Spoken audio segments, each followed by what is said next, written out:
بسم الله الرحمن الرحيم. القول في الاستعاذة. امام قرطبي د دې بحث نه شروع کړی د القول في الاستعاذة. القول في الاستعاذة معنی دا ده چې قول خو وینا ته وي او استعاذة د باب استفعال مصدر د استعاذ يستعيذ استعاذة. د دې معنی راځي پناه غوښتل. دلته ته مراد اعوذ بالله من الشیطان الرجیم، دا خاص الفاظ ته مراد دي. نو د عنوان مطلب دا دی چې د اعوذ بالله من الشیطان الرجیم په باره کې وینا او تفصیل او تشریح چې دا د قرأت په اول کې مشروع ده، نو فرض ده د دې ویل فرض دي که واجب دي. په مونځ کې به څوک راتې وي دا مختلف بحثونه دی به راوړي د دې استعاذې په باره کې، لکه دې لاندې وایي چې وفیها 12 مسأله. په دې کې به زه 12 مسلې ذکر کوم، نو موږ به ترې نن 2-3 ووایو، بیا به انشاءالله لږ لږ به وایو، خو دوامن به وایو، همیشه به وایو. وایي دې کې 12 مسایل دي. د اوله مسله ذکر کوي، وایي الاوله، اوله مسله دا ده امر الله تعالی بالاستعاذة، الله امر کړی دی په اعوذ بالله ویلو سره عند اول کل قرات، د هر قرات په اول کې. فقال تعالی، پس الله تعالی فرمایي فاذا قرات القرآن، پس کله چې ته قرآن لولي فاستعذ بالله من الشیطان الرجیم، پس پناه حاصلوه په الله د شیطان رټلی شوي نه. سوره نحل 98 آیت دی. نو اوله مسله خو دا ده چې انسان کلم قرأت کوي او د قرأت ابتدا وي، د قرأت شروع وي، نو دی به استعاذه کوي، اعوذ بالله به وایي. به دې معنی کوي وایي ای اذا اردت ان تقرأ، دی وایي چې د فاذا قرأت القرآن معنی دا ده چې کله ته اراده د قرأت وکړې او د قرأت د لوستلو وکړې، د تلاوت او د قرآن د لوستلو وکړې، نو فاوقع الماضي موقع المستقبل، وی ماضي واقع شوله په ځای د مستقبل باندې.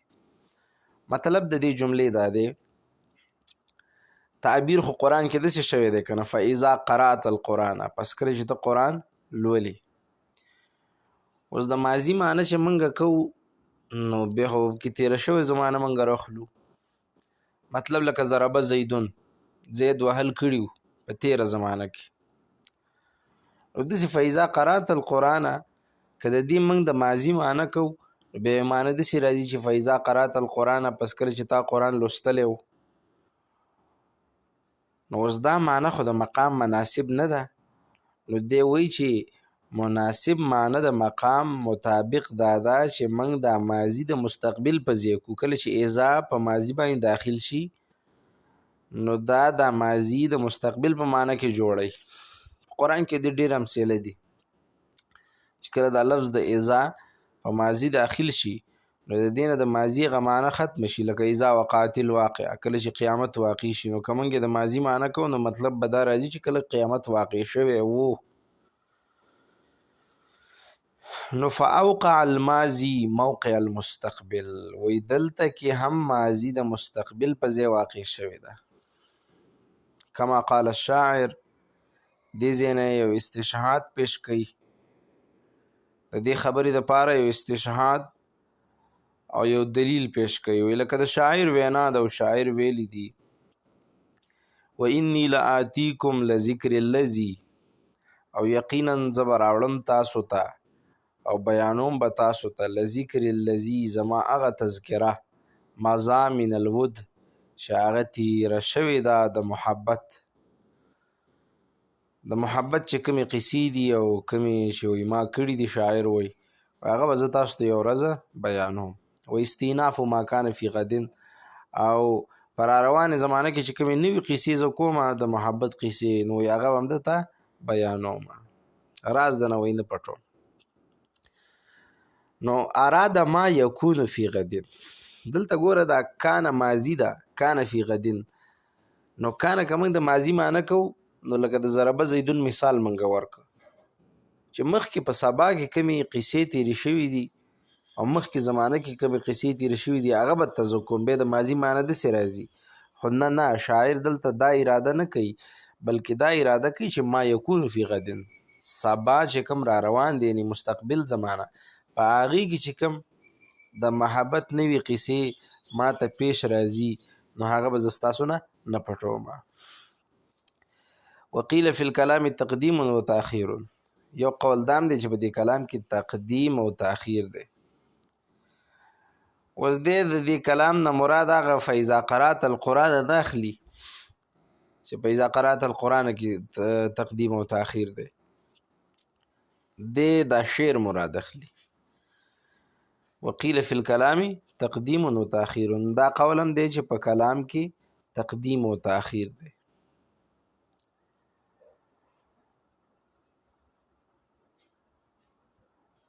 بیا دی یو قاعده ذکر کوي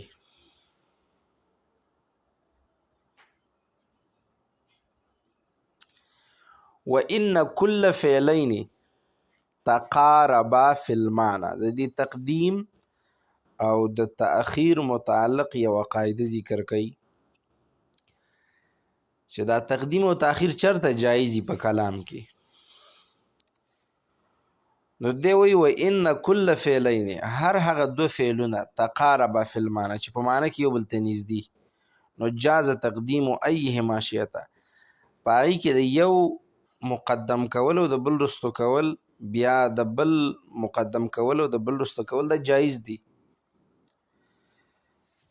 نو دا قاعده شول چې هر هغه دو فعلونه چې په معنا کې د یو بل سره مقارب وي نو د هغې تقدیم او تاخیر جایز دی. دې دپاره مثال څه دی؟ وی کما قال تعالی ثم دنا فتدلی، الله تعالی فرمای ثم دنا فتدلی، بیا جبریل نږدې شه فتدلی پس ښه نږدې شه. وی د دې معنا دا ده چې فتدلی ثم دنا، نږدې شه بیا نږدې شه ښه نږدې شه. نو دلته اوس تقدیم تاخیر جایز دی که نه؟ دواړه فعلونه دي، د دواړو معنا د نږدېکت ده. خو دل و ښه نږدې کېدلو ته وایي بلکل چې انسان قریب الملاصق شي، یعنی قریب الملاصق مطلب چې بلکل جوخ شي ورسره او جوخ کېدو ته نږدې شي نو دې ته دل ووایي. او دونو معنی هم نږدېکت ده. نو دلته که معنی کې موږ داسې وکړو چې بس دا فتدله مقدم کو دا دنا رستو کو نو په دې کې څه حرج نشته. یعنې دا خو بیا د قرآن تحریف وي چې تدله مخکې کې او دنا رستو کې، خو مطلب که موږ یې معنی کوو لکه د قرآن ترجمه کوو نو بیا د تدله معنی مخکې کولی شو د دنا هغه رستو هم کولی شو. ټیک ده، نور داسې خو یې داسې مخکې کولی دا خو بیا د قرآن تحریف راځي. ومثلو بل مثال دا دی چې اقتربت الساعه وانشق القمر، قیامت نږدې شه او سپوږمۍ هغه دوه ټوکړې شوه.